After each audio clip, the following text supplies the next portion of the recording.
Je suis donc très heureuse d'être parmi vous, en particulier dans l'optique du travail que vous faites, à savoir cette tentative, et c'est réussi probablement, le passage de collège à lycée, qui sont des passages délicats, on le sait, et donc je serais ravie d'essayer de voir avec vous de quelle façon on peut ajouter peut-être à ce que vous avez déjà trouvé, travaillé, expérimenté, etc. Et les exemples et tout ce que nous allons voir et peut-être discuter ensemble se présentent comme un travail et non pas comme aucune prescription d'aucune sorte, bien évidemment.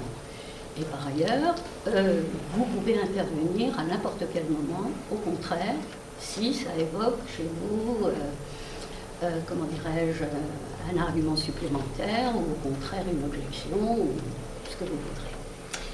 Alors voilà, en début d'année scolaire, comme vous le savez, il y a toujours des quantités d'émissions de télévision, de radio, et au cours d'une de ces émissions, il y a le sociologue bien connu François Dubet qui m'apporte, pour mes conférences, c'est pas la première fois que je l'utilise, qui m'apporte une introduction absolument formidable. Alors, il discutait avec Bernard Kunz, qui est professeur de lettres et président du syndicat national des collèges et des lycées, vous connaissez peut-être son nom, qui disait, si on veut adapter l'enseignement, il faut s'arranger pour ne pas produire à l'entrée en seconde, une situation où 30% d'élèves sont incapables de bénéficier des enseignements qu'on va leur dispenser. D'où la nécessité de diversifier leur parcours. Alors, les événements ont l'air de montrer que c'est bien vers ça qu'on est en train de se diriger. La réponse de François Dubet, si on laisse cette logique s'installer, moi, je suis universitaire, je trouve que les profs de lycée ne font pas leur boulot. Les étudiants ne sont pas dignes de moi. Si je suis en seconde, les profs de collège sont pas dignes de moi. Si je suis à l'école élémentaire, les gens de l'école maternelle ne sont pas dignes de moi. Si je suis à l'école maternelle, les parents ne sont pas dignes de moi. Et si je suis parent, c'est Dieu qui n'a pas fait son boulot. Alors, Dieu, on n'en a pas besoin. Comme disait Laplace, c'est une hypothèse non nécessaire. Dans le système du monde, on n'a pas vraiment besoin de lui pour l'expliquer. Mais, en revanche, cette problématique de verticalité, elle est particulièrement évidente pour nous. En mathématiques, la verticalité, c'est évident, elle est implicite, elle est parfois explicite. Vous tentez de l'expliciter, là, comment dirais-je, en explicitant justement ce passage, en explicitant ce passage de la seconde, du collège à la seconde. Donc, c'est dans cette perspective-là que je me suis trouvée de manière assez, comment dirais-je, comme ça, par des hasards biographiques. Je me suis effectivement rendu compte, pour aller vite, que quelqu'un qui ne comprenait pas les logarithmes, le fonctionnement des logarithmes, les puissances, eh bien, très souvent, c'est à la numération que ça me renvoyait, la numération des toutes petites classes. Donc, ce travail, je l'ai fait, petit à petit, ça s'est appelé un travail, ce travail sur l'erreur-là, c'est vraiment l'effet indispensable, s'est trouvé être petit à petit absolument indissociable d'un travail d'apprentissage technique. C'est-à-dire, ça a rendu explicite un implicite avec lequel je travaillais. C'est, si l'élève n'a pas compris ça, c'est pourquoi. Et ce pourquoi, ce qui a été comment dirais-je, la colonne vertébrale de mes interrogations, c'était de ne pas lui imputer à lui la difficulté. Donc ça fait 40 ans que je lutte contre l'expression des élèves en difficulté. Mais il se trouve qu'il y a des élèves en difficulté. Et que cette situation de fait, on sera dans les deux. La situation de fait, un élève est en difficulté, et la situation d'analyse, s'il est en difficulté, pourquoi? Et est-ce qu'on ne peut pas faire en sorte qu'il n'y soit pas? Voilà. vérité de la balise. Alors, donc, ce travail sur l'erreur s'est avéré être un travail tout court, c'est-à-dire l'erreur, eh bien, très vite, je l'ai entendue comme une question. Une erreur dans un travail que vous demandez à des élèves, c'est en général une réponse, c'est une réponse à votre question. Et si cette réponse n'est pas conforme, elle devient question à son tour. Ce qui fait que si on ne s'en occupe pas en tant que question, on laisse une question sans réponse. Et cette question sans réponse, elle se rigidifie petit à petit. Elle va créer un espace où il n'y aura pas de sens et où cette absence de sens va engendrer des pratiques, des processus qui seront de plus en plus coupés du sens. Nous allons travailler sur deux types d'erreurs. Vous allez retrouver ce que vous disiez tout à l'heure, Josiane, à savoir des erreurs fraîches. Les erreurs fraîches sont les vraies erreurs intéressantes parce qu'elles sont absolument constitutives du processus d'apprentissage. Vous m'apprenez que le double de A plus B, c'est 2A plus 2B. Et vous me dites maintenant que le carré de A plus B, ce n'est pas le carré de A plus le carré de B. Pourquoi? Vous m'apprenez que la moitié de A plus B, c'est la moitié de A plus la moitié de B. Et vous me dites la racine carrée de A plus B, c'est pas la racine carrée de A plus la racine carrée de B. Tout l'enseignement primaire tend à mettre en place une espèce de linéarité qui brusquement est disqualifiée par le savoir qui est un second type de savoir. Il y a donc, si vous voulez, un savoir de bon sens qui correspondra par exemple éventuellement aux équations à une inconnue du premier degré, et un savoir qui est savant et qui vient ou disqualifier, ou inquiéter, ou mettre en péril ce savoir premier. Les erreurs fraîches, elles font partie de ça, c'est-à-dire qu'apporte la nouveauté comme comportement chez les élèves. Eh bien, qu'est-ce qu'elle apporte comme nouveauté? Elle apporte tout simplement le choc d'un savoir dans une cervelle qui normalement fonctionne. Et donc nous devons interroger ces erreurs de deux façons. À savoir, qu'est-ce que ça me renvoie sur la matière mathématique? Qu'est-ce que c'est que ces histoires du second degré? D'où sortent-elles? Qu'est-ce qu'elles veulent dire? Et elle nous apporte un savoir sur la manière, c'est-à-dire la manière dont nous l'avons exposé. Donc, petit à petit, pour moi, ça a complètement changé ma pratique. C'est devenu une espèce de constant aller-retour, ce que j'appelle des allers-retours de sens.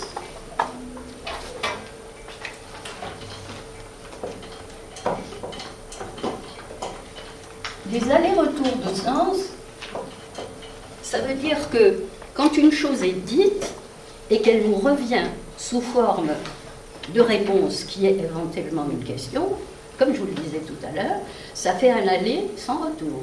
C'est-à-dire, vous dites quelque chose et vous n'en avez pas tout simplement le travail qui consiste à se dire mais qu'est-ce que j'ai dit, comment je l'ai dit, pourquoi ça a été entendu comme ça, voilà.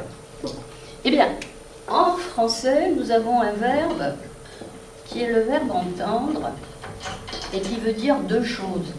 Entendre, ça veut dire ouïr avec les oreilles et ça veut dire comprendre avec sa tête.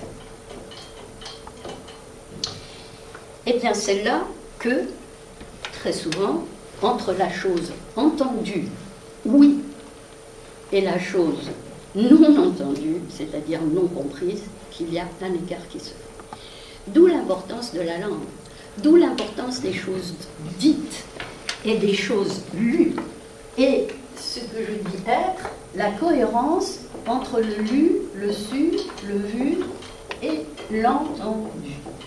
Alors, nous allons essayer de voir ça à travers des exemples. Je ne m'étends pas plus sur la question de l'erreur sur laquelle j'ai beaucoup écrit, mais il faut savoir que l'erreur ne nous permet pas de distinguer les comportements des élèves. Elle nous permet de pouvoir distinguer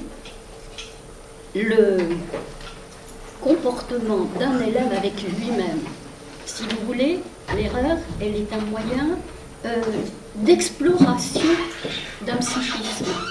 Et d'un psychisme, c'est comme je dis, c'est comme si on injectait du mathématique dans une tête.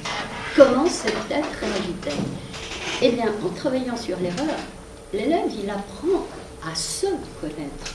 Il apprend à connaître ses propres réactions à la chose mathématique, qui ne seront pas une question de possibilité, qui seront une question de spécificité.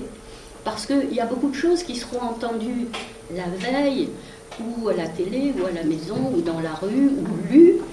Les combinaisons qui se font sont incroyables, en particulier, je veux dire, il y a des erreurs qui sont une combinatoire de signes, de choses entendues, de choses dites, qui sont, moi je trouve, passionnantes à analyser. Passionnantes. Ah, tu dis ça, pourquoi? Ah, tu as entendu ça où? Ah, bon. Autrement dit, à partir du moment où l'erreur devient quelque chose de complètement normal, faisant partie du jeu de l'apprentissage, eh bien, je vous assure que ça change énormément de choses. Que se passe-t-il si les erreurs fraîches ne le sont plus du tout? Eh bien, vous allez voir, ça devient des accumulations, ça devient des compressions d'erreurs, ça devient ce que j'appelle des Césars d'erreurs. Vous connaissez César? Vous connaissez César? Le sculpteur. D'accord. Alors, voilà. On est en terminale S. Qu'est-ce qu'on peut faire de ça? Comment je fais monter comme ça? Voilà.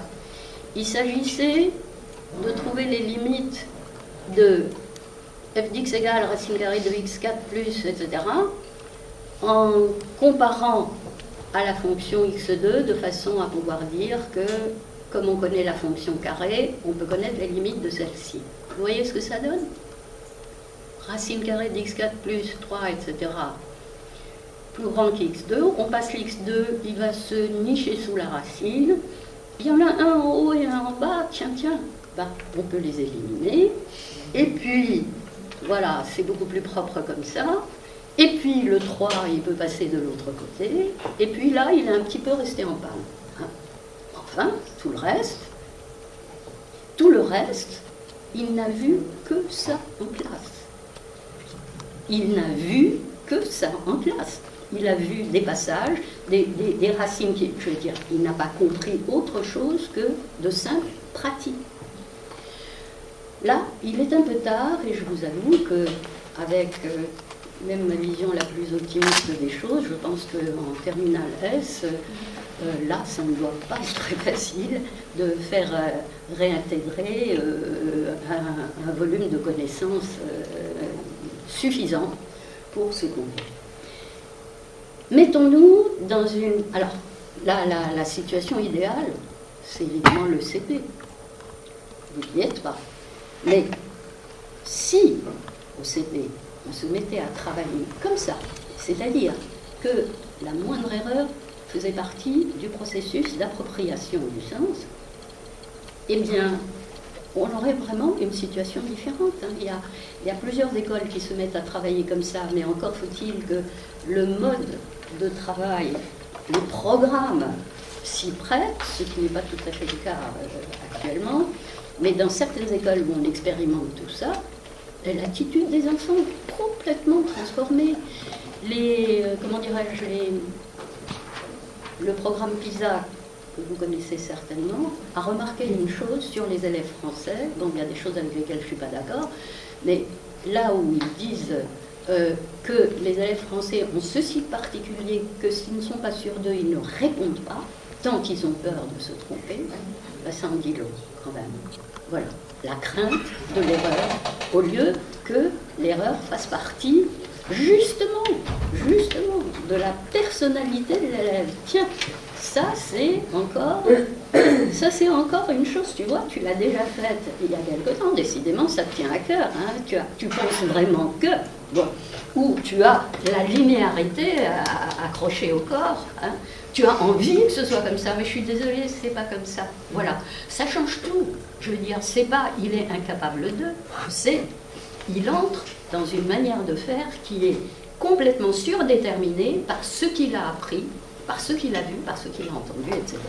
Alors, voyons un petit peu, qu'en est-il des erreurs fraîches quand elles se produisent? Eh bien, à votre niveau, collège-lycée, elles se produisent par exemple au début du collège, comme vous disiez tout à l'heure. Alors, au début du collège, on a les très fameuses, dès la première année, dès les premiers mois, je veux dire de la classe de 5e, les fameuses priorités.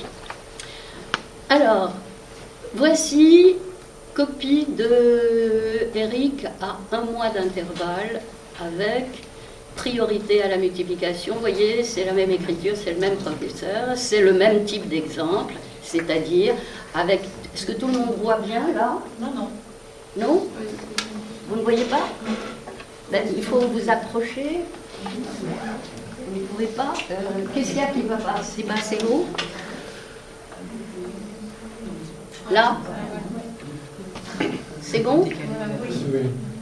Bon. Donc, vous voyez simplement, le 12 décembre 2005, il est en 3e celui-là. Et ensuite, le 12 octobre, puis le 8 novembre. Entre-temps, il y a eu des corrections, on a refait la chose, mais lui, 5 6e moins 4 6e, c'est irrésistible.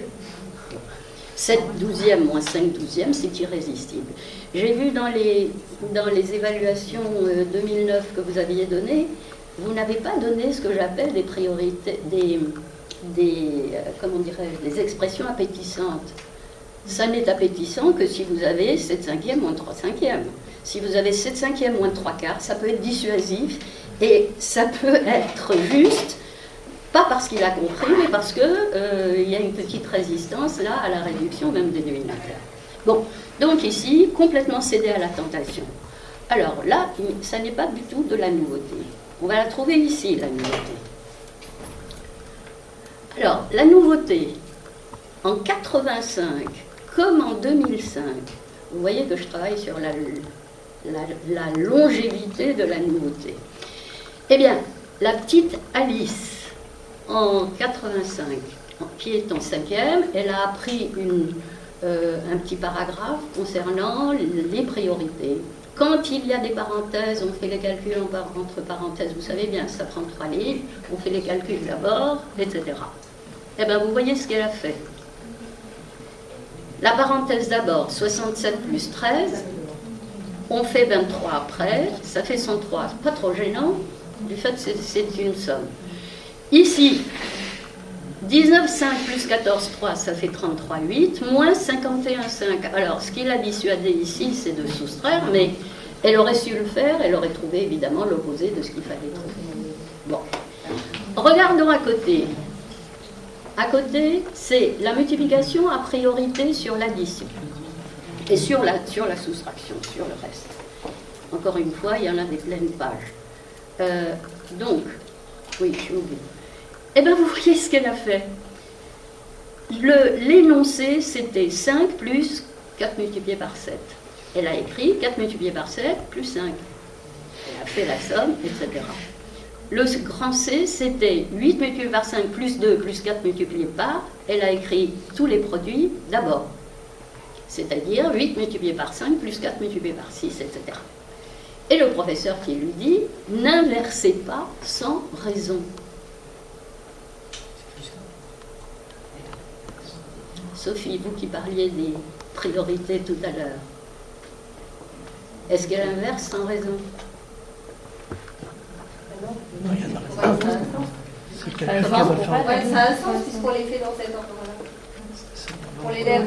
Et surtout, puisqu'on lui dit quoi? C'est prioritaire.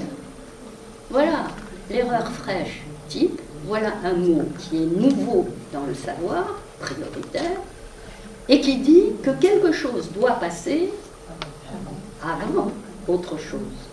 Donc la chose qui doit passer avant autre chose, c'est quand il y a le signe multiplié. Donc elle écrit, tout ce qui est signe multiplié, c'est ce que j'appelle l'activisme de la nouveauté. Hein. Et vous allez voir le suivant, c'est assez rigolo, je vais lire. Recopier les expressions telles qu'elles sont, éviter une fâcheuse habitude d'inverser les termes sans raison. Il reprend l'idée de sans raison. Mais ça n'est pas sans raison. Quand on dit priorité, c'est un mot très lourd. C'est un mot lourd de sens, qui veut donc dire ce que nous venons de dire. Donc ce n'est pas sans raison. Si elle a interverti, elle ne peut pas en septembre, nous sommes en septembre, au bout de 2 semaines, c'est pas une fâcheuse habitude. Je veux dire, on vient de commencer, hein, les priorités. Pourquoi serait-ce une fâcheuse habitude? Ça n'est pas une fâcheuse habitude. Vous voyez, l'habitude, elle est sur le devoir lui-même, mais ce n'est pas une habitude héritée de avant. Alors, on va voir, il y a un petit intermède comique, je veux dire. Non, c'est pas lui. Tiens, ils se sont pas mis dans le bon ordre.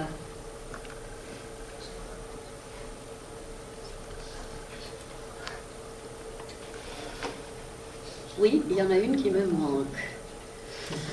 Que calculez-vous?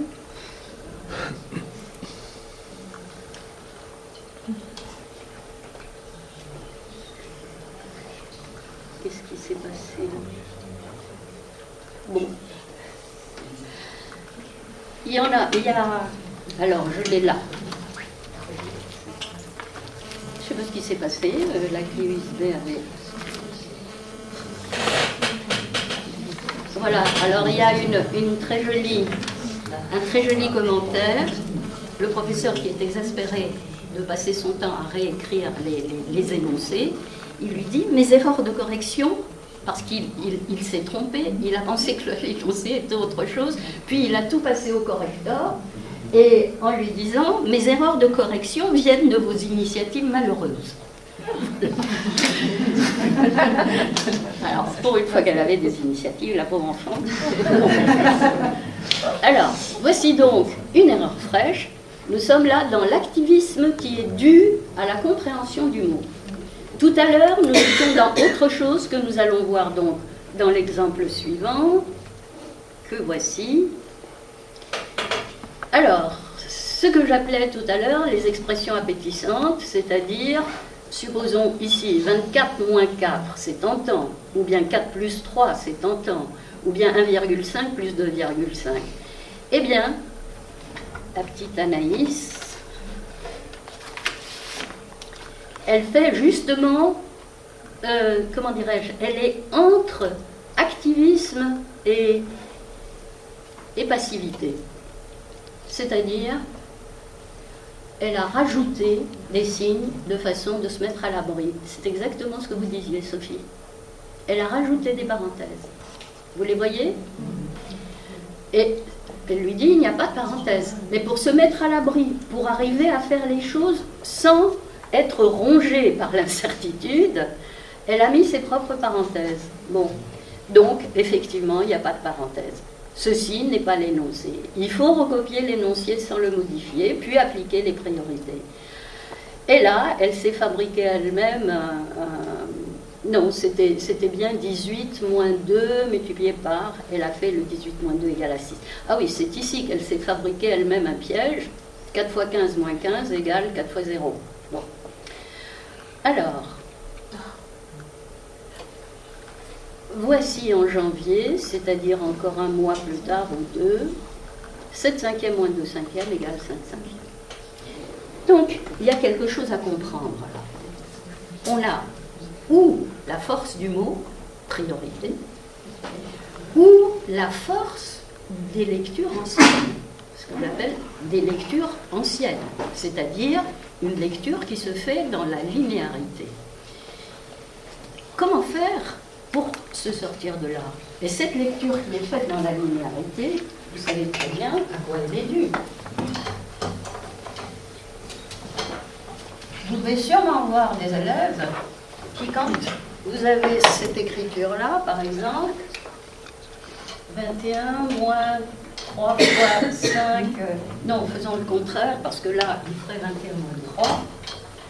Mettons 7 fois 5 moins 2 fois 4, etc., égale 7 fois 5, 35, égale, etc.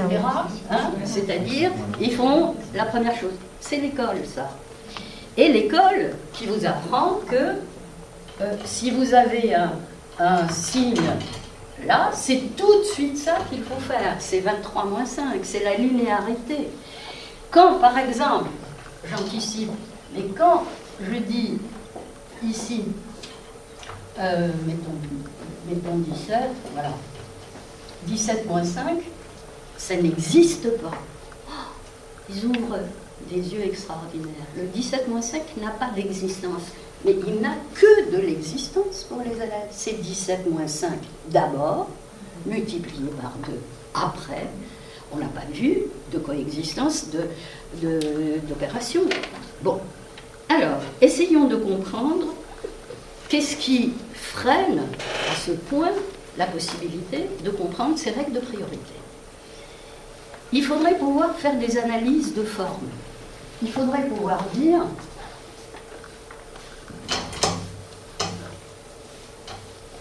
Il faudrait pouvoir dire, si j'ai ça, que j'ai ça, que j'ai ça, et que je veux tout compter ensemble, voilà, ça fait une somme de 3 termes. J'ai additionné et j'ai obtenu quelque chose qui est un résultat, qui est une somme. Le résultat, c'est ça. Bon, impossible. Impossible. C'est parce que quand vous allez voir ce que vous allez voir, cette analyse de forme, elle est pas du tout, voilà, elle n'est pas du tout à, comment dirais-je, voilà, à la portée des élèves de collège. Alors, regardons ce qui se passe ici. On vous explique que, vous voyez, c'est dans un livre de 6e. Donc il y a quelques années qu'on a besoin de connaître les mots somme, produit, quotient, etc. Et donc, dans les livres, on retrouve en début de collège les définitions suivantes. Plusieurs nombres appelés termes, on dit qu'on additionne 14 à 8 ou qu'on ajoute 14 à 8. Et les termes et la somme. Qu'est-ce que vous avez à dire de ça ?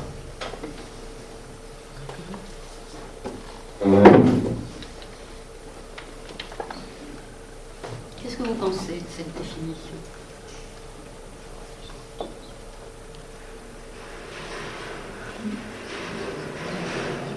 Je donne un exemple de 2 termes. Attendez, tout le monde. Monsieur. Ça donne une importance considérable au résultat numérique au détriment de l'analyse. Absolument. Et là, il n'y a que 2 termes. Oui. Il peut y en avoir plusieurs. D'une part, oui, mais nous savons qu'une opération de loi de composition, c'est 2 termes. Elle peut s'étendre après, mais sa définition se fait bien à partir d'un couple de termes. Vous avez absolument raison, au détriment de l'analyse et au détriment de la réalité. C'est-à-dire que la somme, c'est pas 22. La somme, c'est 8 plus 14. En voyant 22, qui penserait que ça provient de 8 plus 14? Il n'y a aucune raison.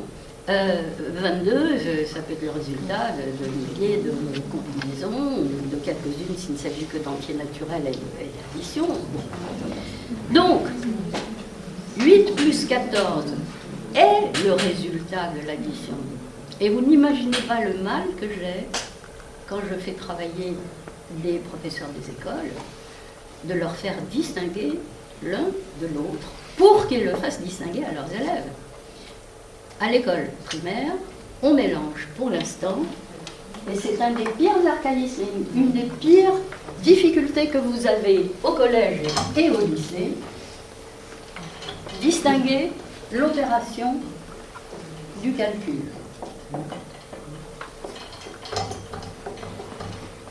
La distinction opération-calcul, elle est cruciale. Elle est cruciale à l'école primaire.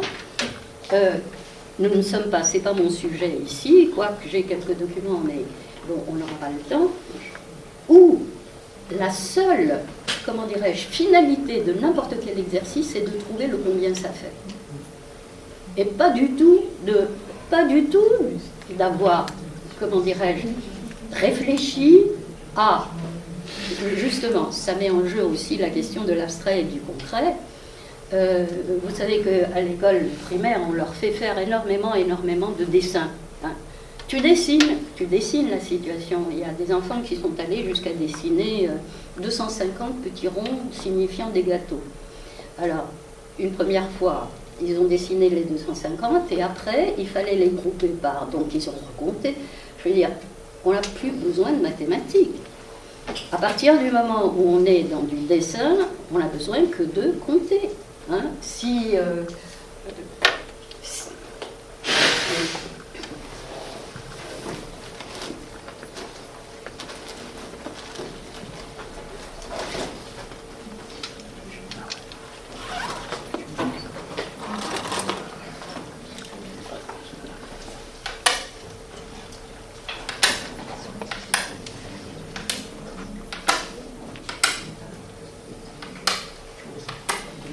je vous dis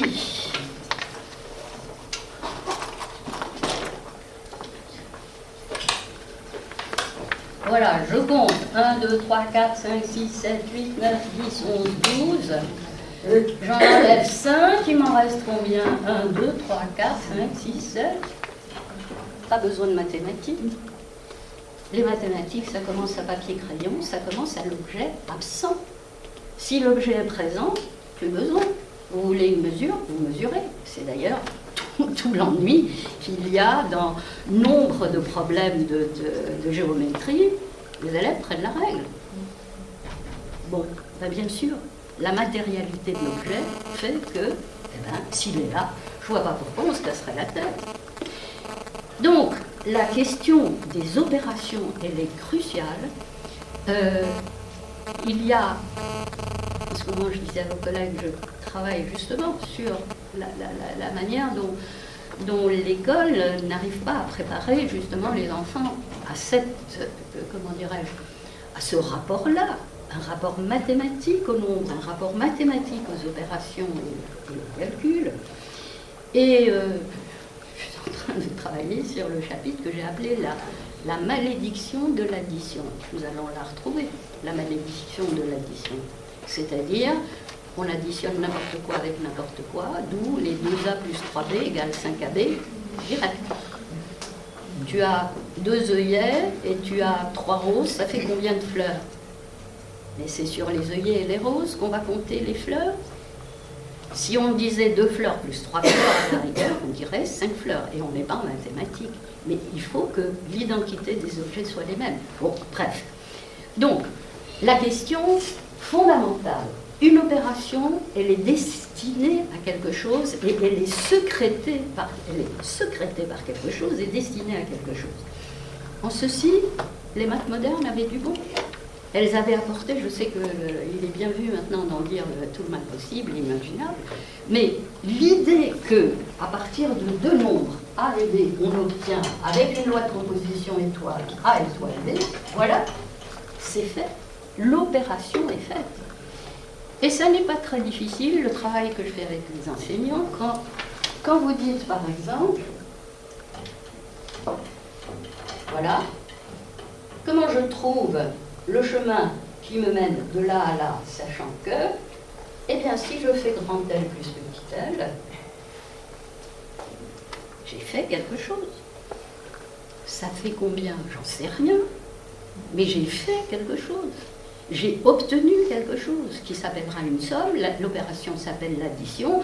Elle a correspondu à une certaine intention, etc., etc. Disons, tout le monde a le plus grand mal possible à l'école de penser que, ayant fait ceci, on a trouvé quelque chose.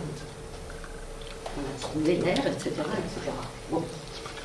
Donc, il m'arrive, avec les enseignants de l'école de leur dire « Je vais vous poser une question sous une forme très sophistiquée. » Alors, quelqu'un qui se méfie quand même, mais ça fait rien, vient au tableau et je lui dis « Voilà, on a deux nombres, 3 et 2. Je vais vous poser une question sous une forme très sophistiquée. Je vous prie d'agir sur ces deux nombres-là par une addition. » Agir sur ces deux nombres-là par une addition. Alors en général, ils rigolent, ils font ça et puis ça. Voilà. Vous savez l'heure? C'est la même chose que l'enseignant. C'est-à-dire, est-ce que vous avez l'heure? Oui. Ah oui, j'ai hâte. On commence. Vous avez l'heure? Oui. Vous pouvez me la dire? Oui. Il est? Il est. Quelle heure s'il vous plaît? 14h15. Voilà. Alors, à partir de ce petit drame tragique, merci Luc, vous m'en voulez pas. Eh bien, si c'était pas un 3 et un 2, et si c'était 2649 et 236,75, est-ce qu'on pourrait tout de suite, voilà, c'est ce tout de suite qui rabat l'une sur l'autre l'opération, c'est-à-dire la décision de les compter ensemble, et le calcul. Maintenant qu'il y a des calculettes, on peut très bien expliquer aux enfants que l'opération, c'est dans leur tête. Et ils adorent ça. L'opération, c'est une décision qu'on prend dans sa tête pour répondre à une question, à une situation donnée. Le calcul, on peut le déléguer. L'opération, on ne peut pas la déléguer. D'accord? Eh bien, je vous assure, vous allez voir que cette distinction opération-calcul, elle est fondamentale pour vous dès les débuts du collège, dès la suite du collège et même dans les débuts de la seconde. Encore quelques mots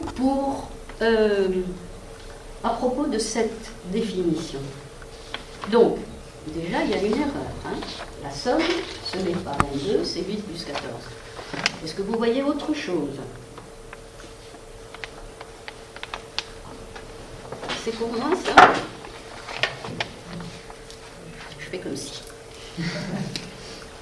Alors, est-ce que vous voyez autre chose?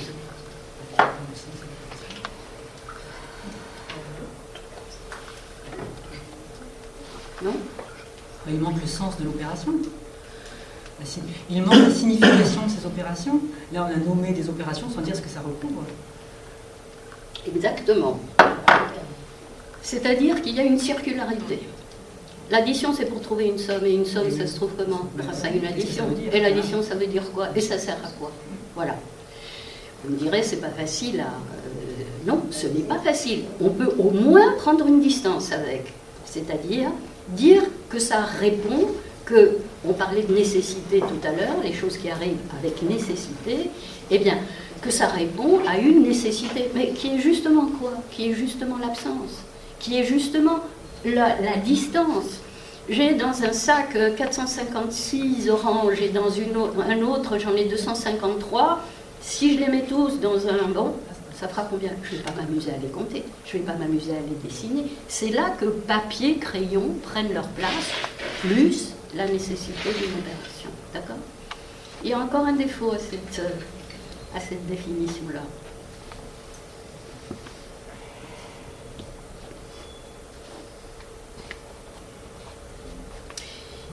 On dit qu'on additionne 14 à 8.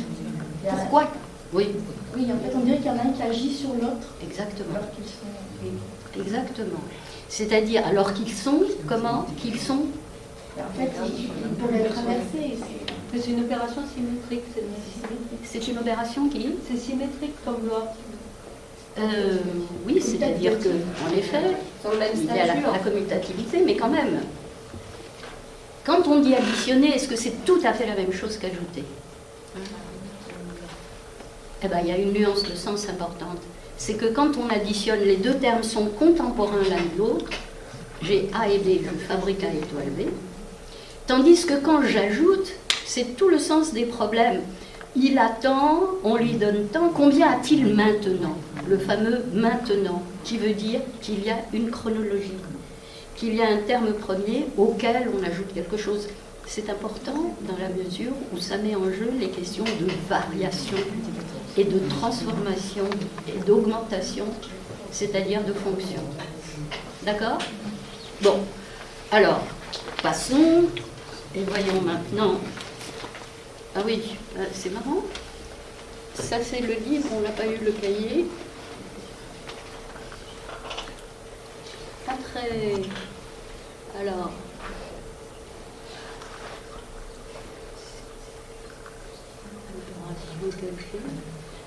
Je comprends pas. Il a absolument avalé les... Bon, ça ne fait rien. Il y avait un cahier dans lequel il y avait exactement la même chose. Alors, cette confusion, justement, entre une opération et un calcul, a, si j'ose dire, pour vous, des conséquences incalculables. C'est-à-dire que toutes les formes obtenues à partir des opérations seront très difficiles à comprendre. Comme vous le savez, les mots somme, produit, différence et quotient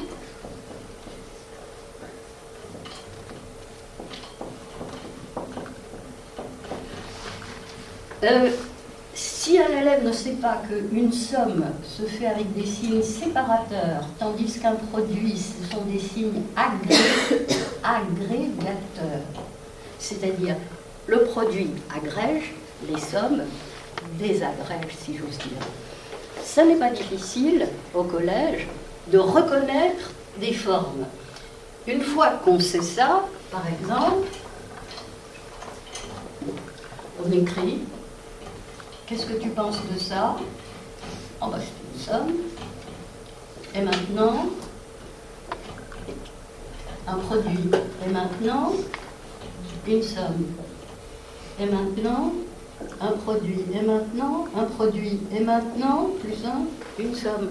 Je veux dire, en fabriquant comme ceci une expression qui est, selon les cas, qui se lit sans compter que, qui se lit comme une somme qui se voit, sans compter quelque chose d'essentiel que je crois pouvoir vraiment affirmer comme étant essentiel, à savoir, c'est un exercice que je donne très souvent,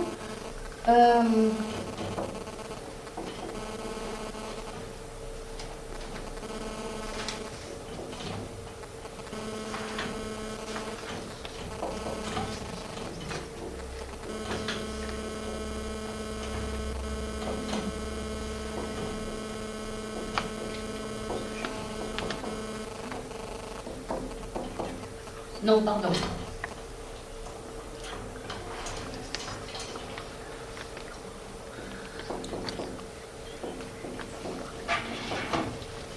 Exercice de lecture.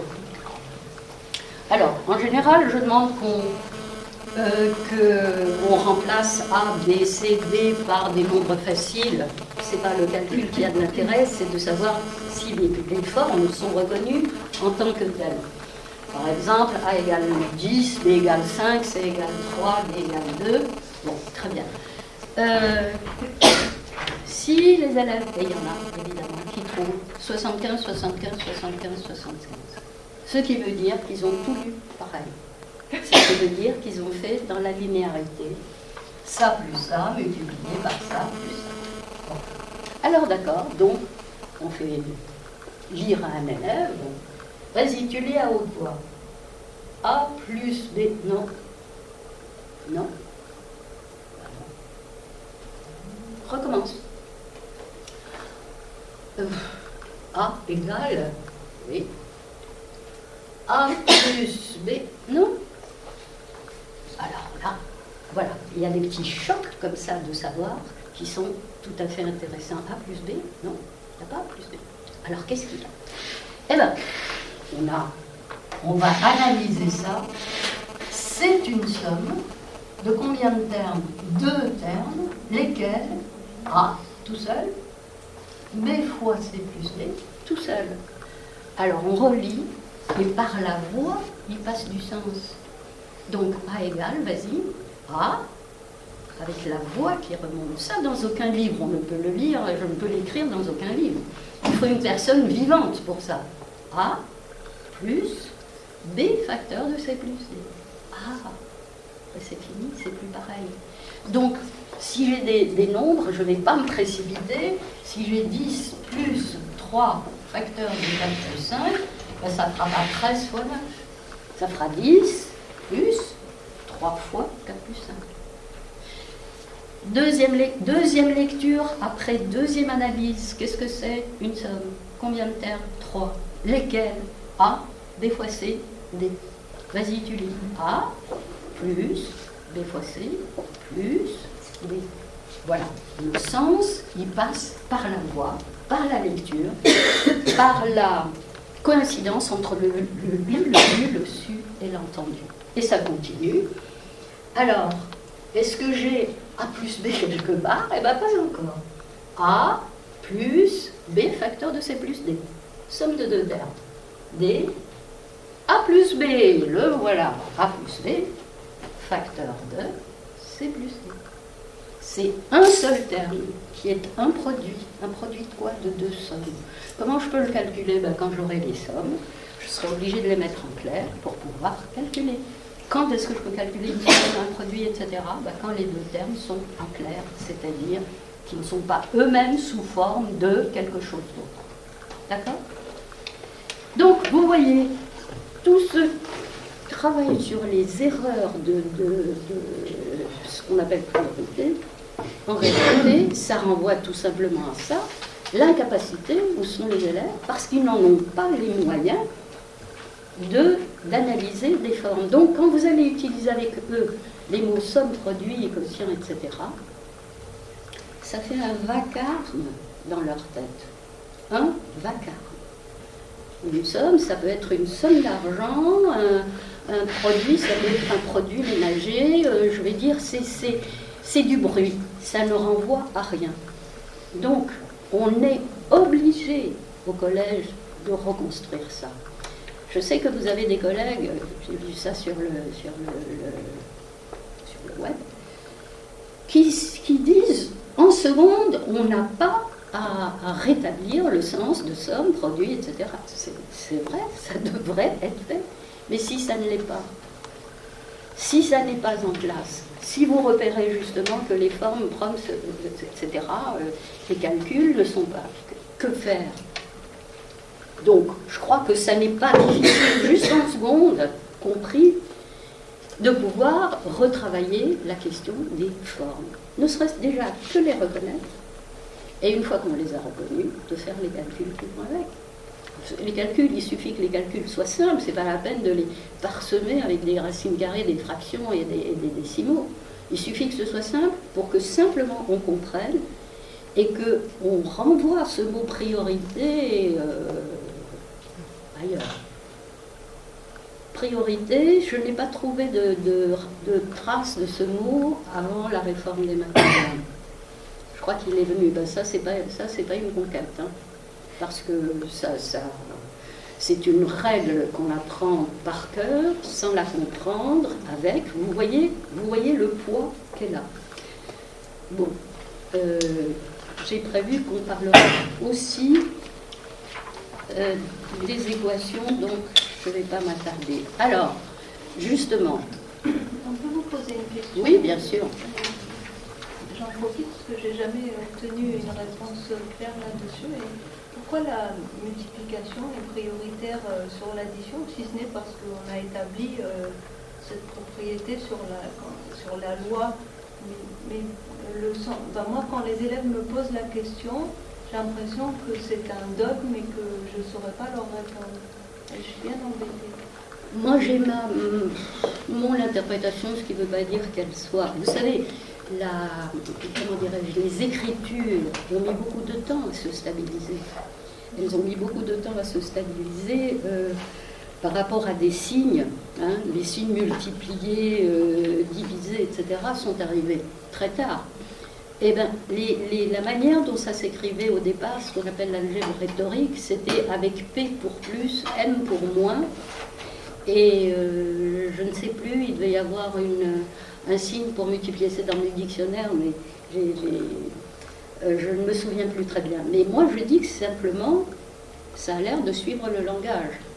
Quand vous dites une centaine plus 3 douzaines, il ne vous vient pas à l'idée, mettons 200 plus 2 centaines plus 3 douzaines, il ne vous vient pas à l'idée, premièrement, de compter 2 centaines avec vos douzaines, et si vous devez faire le calcul, c'est 2 fois 100 plus 3 fois 12. Vous voyez?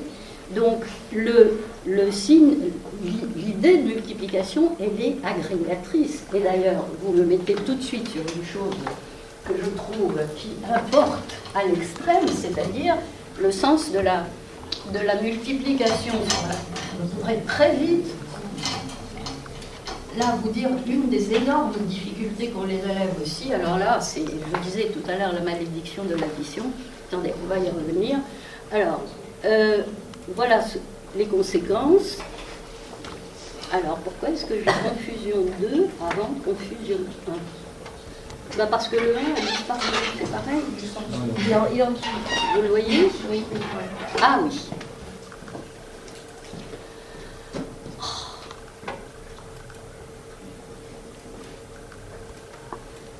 Qu'est-ce qui se passe? Bon, je ne veux pas. Alors, confusion 2 avant confusion 1. Vous voyez, ce n'est pas un produit de facteurs, toujours la même erreur. Quant à ça, on est en première ou en terminale, un tableau de signes pour 2x2 moins 3x plus 1. Voilà.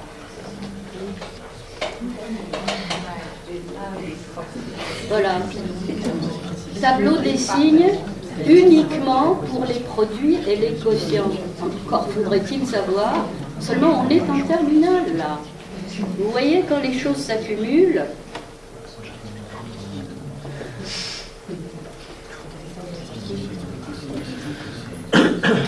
et puis un signe moins,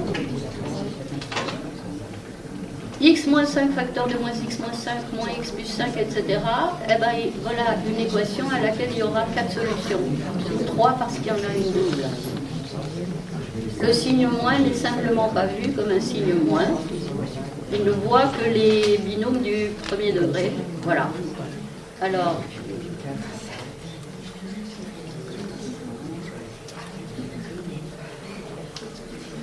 voilà ce que, en quatrième, un signe multiplié, là, x plus 1 multiplié par x plus 2, la multiplication reste plus ou moins en jeu, assez floue, et puis tout passe à la trappe de x plus 1 plus x plus 1 plus 2, et puis elle ne sait pas trop quoi en faire. Voilà. Et puis là, il y a un x2 qui brusquement fait son apparition. On ne sait pas pourquoi.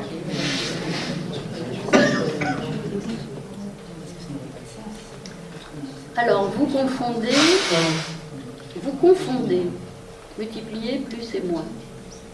Il n'y a pas de confusion. Ça aussi, c'est un... Comment dirais-je? Qu'est-ce que...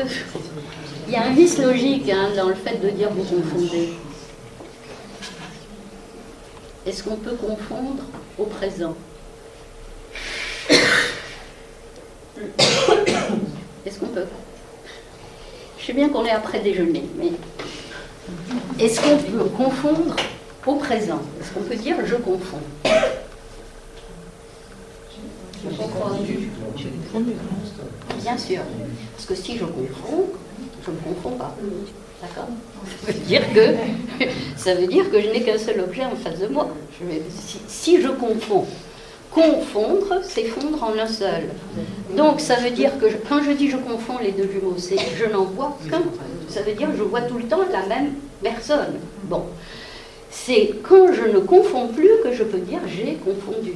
Donc dire à un élève vous confondez, non, Ça veut tout simplement dire que pour lui, tout est équivalent. Hein. Il suffit de voir une parenthèse à côté d'une autre parenthèse, qu'il y a un moins, un plus, n'importe quoi, il ne confond rien du tout. Il va faire le processus de distributivité, de distribution. Bon, ici, très bien. Alors, donc, vous voyez à quoi on s'expose avec le fait que les élèves n'aient pas les moyens d'analyser des formes. Non seulement il faut les analyser, mais il faut les expliciter, il faut pouvoir les parler. Hein. C'est-à-dire que ça passe par la voix, ça s'incarne dans la voix, et que ça puisse être, comment dirais-je, et que ça puisse être éventuellement, je cherche le mot, qu'on puisse en dire la raison. Qu'est-ce que c'est une somme? Qu'est-ce qu'on a voulu faire? À ton avis, qu'est-ce qu'on a voulu faire? Pourquoi on a voulu le faire? Bon, alors, donne-moi un exemple. Où est-ce qu'on ferait une somme? Un produit, je vous disais que la question du produit, c'est-à-dire le résultat d'une multiplication, c'est rarissimement un résultat. Hein. C'est en général la description d'une situation qui est déjà toute faite.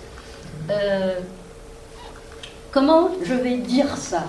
Le drame de l'école, si j'en étais plusieurs, mais bon, vous avez compris, supposez que j'en ai 7 comme ça, le drame de l'école, c'est d'écrire 7 plus 7 plus 7 plus 7 plus 7. C'est épouvantable. Et non seulement ça, je l'ai dans un autre fichier, c'est de dire, c'est un 4 répété 7 fois. Ben vous verrez, regardez dans le cahier de l'école, des écoliers, un 4 répété 7 fois, ça fait 4 multiplié par combien?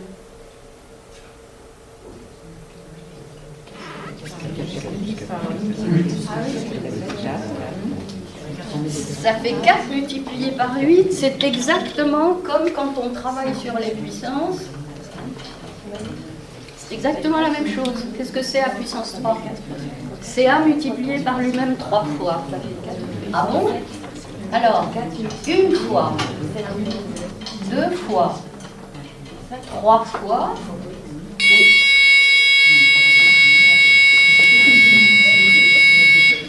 j'ai multiplié A par lui-même 3 fois. Ça me donne la puissance 4. Et oui. Ben, c'est pas ça. Donc ça n'est pas ça. Et quand j'aurai...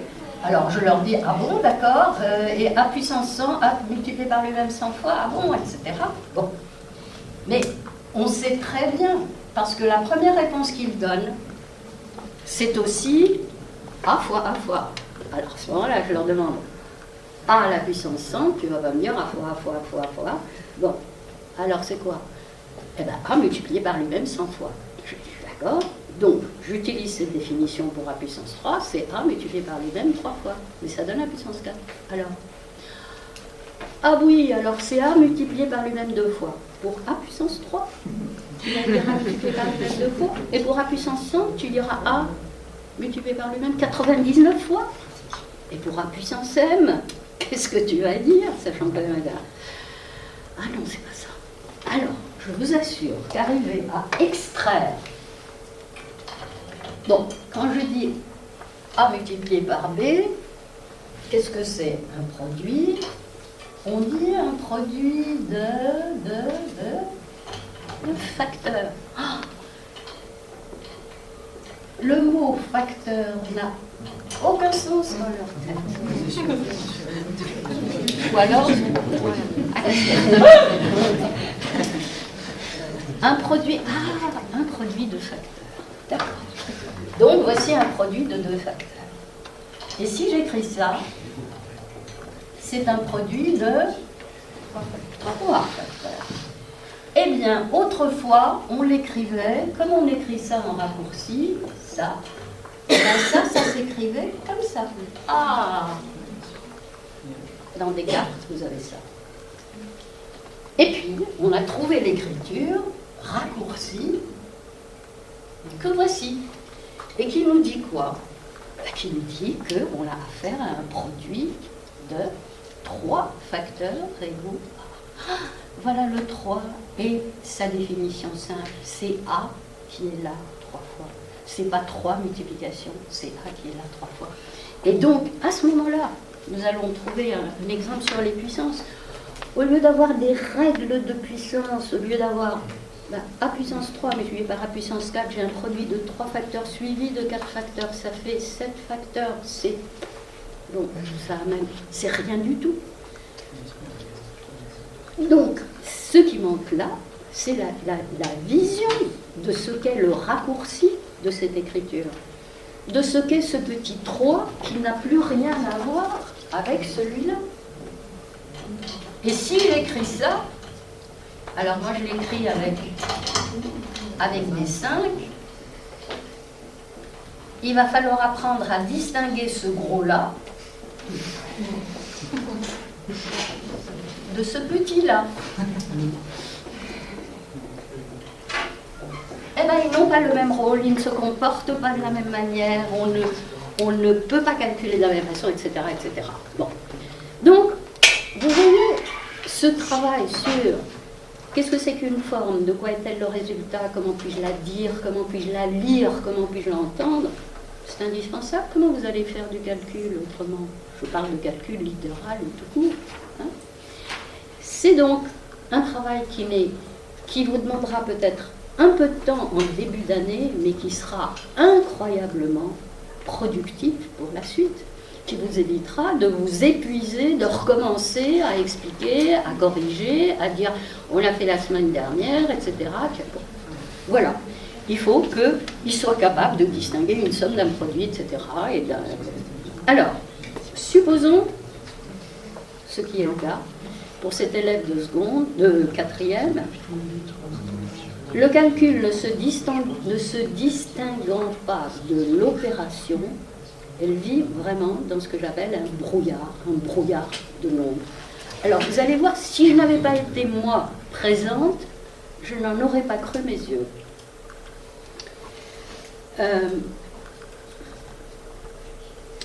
Voilà, je ne sais pas pour quelle raison, elle a eu un petit problème où il y avait à répartir, je ne dis pas à partager, quelque chose entre deux personnes, ce qu'on appelait autrefois les partages inégaux. Hein.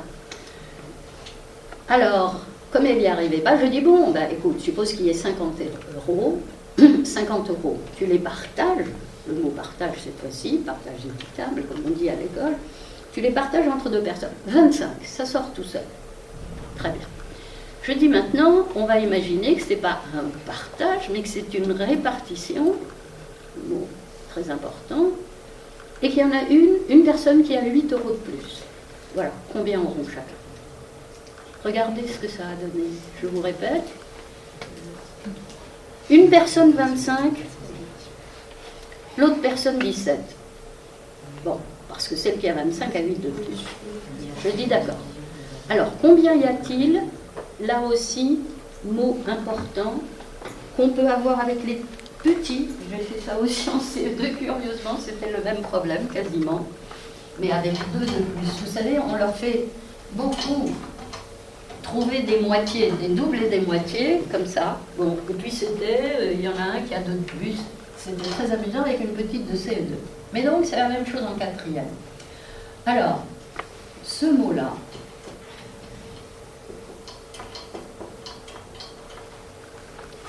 une contrainte. Qu'est-ce que c'est qu'une contrainte dans un problème? Alors, je dis, est-ce que tu sais ce que c'est qu'une contrainte? Oh oui, ils le savent. Et s'ils ne le savent pas, on peut se servir de leur expérience de personnes pour l'expliciter. Vous voyez, moi je me sers beaucoup en mathématiques de choses qui sont vécues, ressenties, éprouvées, pour mettre un mot là-dessus et pour pouvoir m'en servir comme on dit, du métamathématique, c'est-à-dire une langue sur la langue mathématique. Par exemple, le statut des lettres. Quand vous dites statut, qu'est-ce que c'est que le statut d'une personne? Comment peut-on... alors ils disent, ah ben oui, c'est la question du grade, ou alors ils ne le savent pas, et on le dit, on le trouve. Il y a des personnes qui ont des statuts différents, c'est pas bon. Et du coup, les lettres A, B, C, X, Y, Z n'ont pas le même statut. Bon. quelque chose d'hybride, une forme hybride. Eh bien, une forme hybride, par exemple, 3,5 sur 7,25. On ne peut pas dire que c'est une fraction. Ça y ressemble. Il y a du décimal, il y a de la fraction, tu veux te transformer en fraction, alors faisons-le. Là, c'est une forme hybride, tu ne peux pas t'en servir en tant que fraction. Donc, hybride, qu'est-ce que c'est? Eh ben, je ne sais pas, on passe à la nectarine, je crois, ou le... Non. Entre la pêche et le brugnon, merci. Je crois que c'est un hybride. Hein. Voilà. Donc, contrainte. Tu sais ce que c'est qu'une contrainte? Eh ben, elle ne le savait que trop.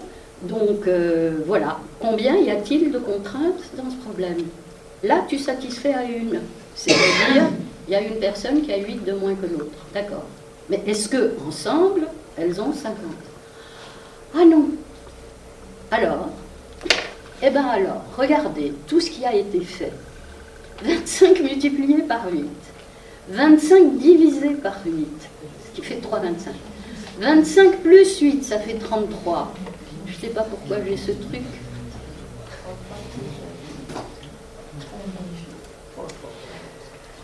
33 plus 25, 50 moins 33, 50 divisé par 33. Il y avait une espèce de incroyable, comme si tous ces calculs miraculeusement allaient amener à la solution. Voilà. Donc, la question, c'est vraiment combien ça fait, combien ça fait, combien ça fait. C'est la question de l'école, à laquelle sont assujettés. Du coup, l'opération n'a plus de sens, il n'y a plus que le calcul. Et ça, vous allez le trouver sans arrêt dans tout le calcul littéral, du calcul. 3 et 2, ça doit faire 5. Même si c'est 3x2 plus 2y ou 2x, voilà. Alors, vous voyez, on est en 4e, et j'ai été bien obligée de lui dire ce que c'était qu'une opération, ce que c'était qu'une somme, ce que c'était qu'un produit, etc. On ne peut pas y couper, je n'aurais pas pu avancer. Hein. Alors...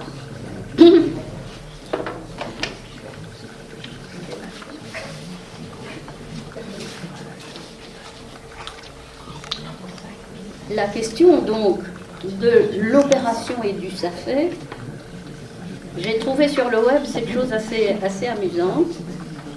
Un de vos collègues, enfin, je ne sais plus de quelle région. Alors je vous lis le problème. Ah oui, à propos des contraintes, donc, il y avait 2 contraintes, il fallait essayer de voir comment on pouvait y arriver. Il a fallu se demander à quoi sert une soustraction, à quoi sert une division, quand peut-on diviser, est-ce qu'on peut diviser si on n'a pas la même chose, on ne trouve pas pareil, etc. On a fini par comprendre. Alors, c'est une en plus. On a très souvent des enfants extrêmement intelligents, hein. Ça n'a rien à voir avec les moyens intellectuels. Alors voici l'exemple en question qui est assez joli. Pour ranger, c'est un petit problème qui a été donné à une classe de 4e. Et ils disent, pour ranger cet atelier de peinture en désordre, il me faut 6 jours, dit Pierre. 6 jours.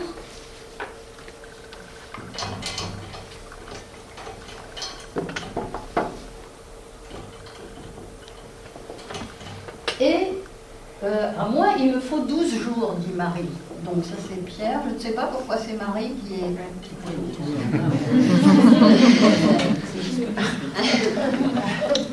Protestons. Mais, faisons le problème. Alors, donc il me faut 12 jours, dit Marie. Si Pierre et Marie travaillent ensemble, combien de temps mettront-ils?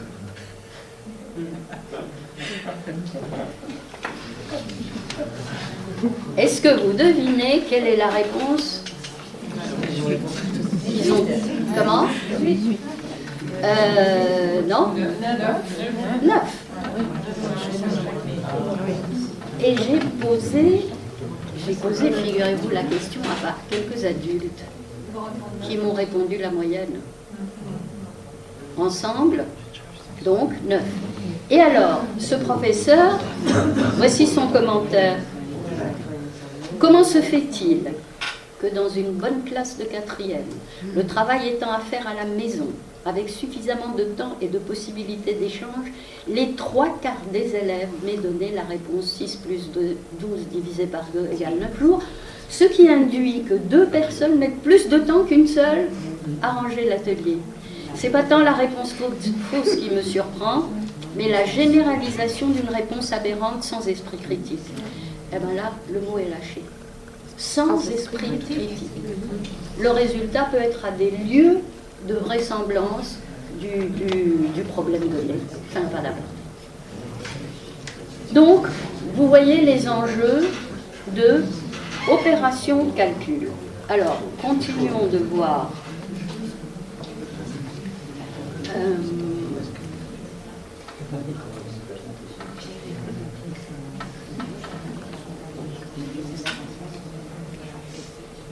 Alors, toujours un effet de l'école que vous devez connaître. Il n'y a que les nombres et ça fait des compressions. 3 et 4, ça fait 7, 2 fois 7, ça fait 14, et voilà, hop, enlevé, c'est plié. Hein. Pareil, 4. Alors A plus 6, ça fait 6A, 2A moins 1, ça fait 1A, 18A plus 3A, 21A, etc.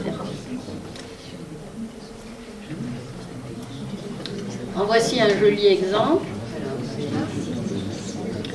7 fois 9A plus 12B, 21AB, ce qui fait 147 AB. Et ici, c'est assez joli aussi. 5 moins 3, ça fait 2. 2 et 4, ça fait 6. 6, XYH.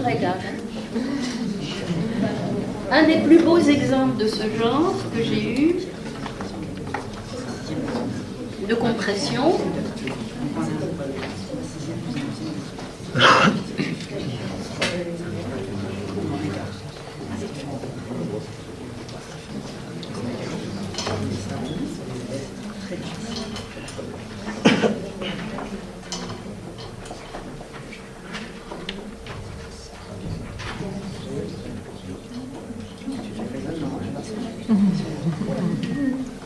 C'est quand même plus commode.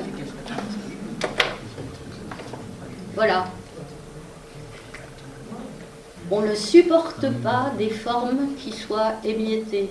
On ne supporte pas. Il faut que ça fasse quelque chose.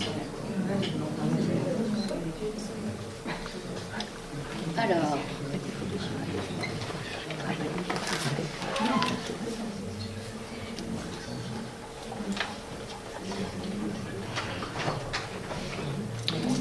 Dans tout ça, la langue. Eh bien, la langue s'avère inexistante. On ne parle pas ces choses-là. Ça ne se dit pas. Et donc, ça permet tous les écarts possibles, en particulier sur les fractions. Vous allez voir que, par exemple,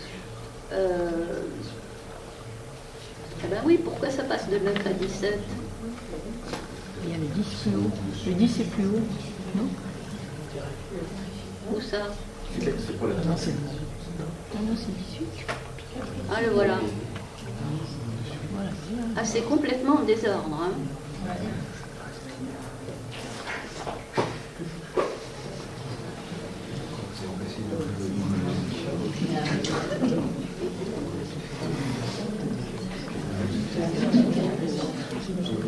Alors, vous avez un demi, je l'écris comme ça, un demi, plus 4 tiers, égale 5 cinquièmes. Vous voyez que le sens de l'addition, c'est Aurélien qui parlait d'unité tout à l'heure. C'est vous qui parliez d'unité. Des unités, non, c'est Aurélien. La notion d'unité. Oui, on en parlait tous les deux. Il me semble. Ce que ça fait apparaître là, comme on l'aurait avec des racines carrées, c'est que la notion même du calcul d'une somme est inexistante. Quand peut-on calculer une somme? Et quand peut-on additionner? Et quand peut-on calculer la somme obtenue? Ce qui fait deux choses complètement différentes. Alors, si ça peut vous aider, je vous donne des pistes là-dessus, ou bien... Oui. Oui, parce que, encore une fois, l'addition est une des choses les plus...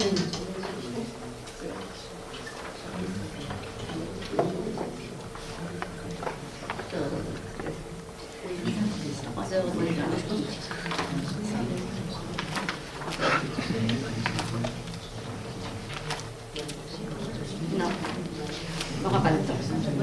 Bon, tant pis. L'idée, c'est dire que il faut d'abord qu'une opération ait du sens, et que quand l'opération a du sens, on examine à ce moment-là le calcul pour savoir si lui est faisable. Bon, en deux mots, pas le temps de le détailler. Si vous voulez, c'est un petit jeu. Quand est-ce que 2 et 3 font 5?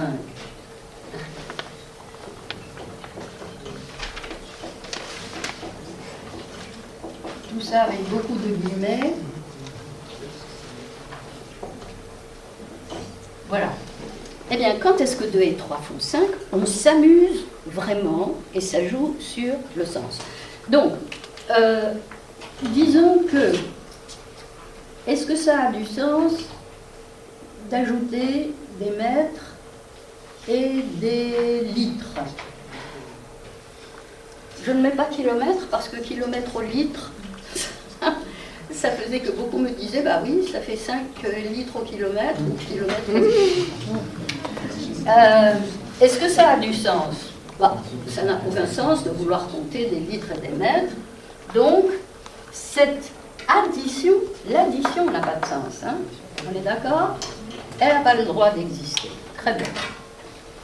Est-ce que ça a du sens d'ajouter des mètres et des centimètres? Oui, bien sûr. Est-ce que ça va faire 5? Non. Par exemple, 2 mètres, si j'ai un ruban, il me faut 2 mètres et que j'ai besoin de 3 cm pour la couture, eh bien 2 mètres plus 3 cm, ça sera le tout. Bon. Mais je ne peux pas dire 5, donc je laisse en attente du calcul. L'addition a du sens, le calcul ne peut pas être fait. 2 mètres plus 3 mètres, l'addition a du sens et le calcul est faisable. Et c'est le cas où je peux répondre 5. Vous voyez que les contraintes sont nombreuses là, pour que 2 et 3 fassent 5. Très bien. Et bien à partir de là, aussi bien avec des adultes qu'avec des jeunes élèves, je laisse ça comme étant le modèle et je leur propose, selon les niveaux, vous verrez que selon les niveaux, alors on dit litres, mètres, grammes, mètres carrés sont les éléments du système métrique. Petit a, petit b, petit x, petit y sont des nombres. Alors, supposons que j'ai 2a plus 3b. 2a plus 3a. 2a carré plus 3a. 2 mètres carrés plus 3 mètres. 2 racines de 5, 2 racines de 7 plus 3 racines de 7. 2 cinquièmes plus 2 septièmes plus 3 onzièmes. 2 septièmes plus 3 septièmes. Vous voyez comment on peut le décliner absolument à tous les niveaux avec ce que vous voudrez pour savoir si oui ou non ça a du sens, et si ça a du sens, est-ce que je peux le calculer? Alors ici, pardon, il en manque un, 2 racines de 7 plus 3 racines de 5 ou de 11, mettons. Voilà. Et bien là, vous n'imaginez pas combien d'adultes en formation me disent non. ça n'a pas le droit d'exister. Pourquoi? Mais ça n'a pas de sens. Comment ça n'a pas de sens? Nous venons de dire que petit a, petit b sont des nombres. Donc ça a tout à fait du sens. Mais, est-ce que je peux répondre 5? Eh bien non. Donc ça reste en attente. 2A plus 3A, ce sont des A. Là, ce sont des nombres. Je peux les compter ensemble, etc. 5A. 2A carré plus 3A, c'est barré. Eh bien, 2 mètres carrés plus 3 mètres, ça n'a pas de sens. Donc 2A carré plus 3A, ça n'a pas de sens. Eh bien si, ça en a. Bien sûr que ça en a, ce sont des nombres. Et ça fait combien? Ça fait rien du tout, ça reste comme ça. Vous voyez, tout cet inconfort qui naît des habitudes de l'école. Donc, ici, est-ce que je peux les compter ensemble? Oui. Est-ce que je peux dire 5? Oui. C'est la même unité. Et le concept d'unité est fondamental en, comment dirais-je, pour ce qui est de l'addition. Alors, je propose ça dans le second dictionnaire que j'ai fait, la notion d'unité, qui est unifiante, comme par hasard, et qui permet de parler aussi bien d'unité rationnelle que d'unité irrationnelle. Alors, unité entière, unité rationnelle, unité irrationnelle. C'est-à-dire que vous aurez le même statut pour l'addition avec deux, qu'est-ce qu'on va dire, mettons 2 douzaines, je l'écris en français, 2 douzaines plus 3 douzaines, que je donne d'ailleurs souvent. Bon, attendez, je finis ça. Donc là, ça fait 5 racine de 7 et non pas 14, parce que là, on peut discuter. Si tu me dis 5, c'est parce que tu as les mêmes unités. Alors brusquement, tu t'amuses à en changer. Tu me dis 5, mais autre chose. Je veux dire, là, on peut discuter. Hein. Ici, ce ne sont pas les mêmes unités, donc c'est dans l'attente d'une conversion. 2 septièmes plus 3 septièmes, ah ben oui, c'est la même unité, je peux. Ici, ça a du sens, bien sûr, ce sont des nombres, mais ce n'est pas la même unité. Et alors, grosse différence avec ça, c'est qu'il n'y aura pas de conversion qui nous permettra de dire quoi que ce soit. Il faut le supporter comme ça.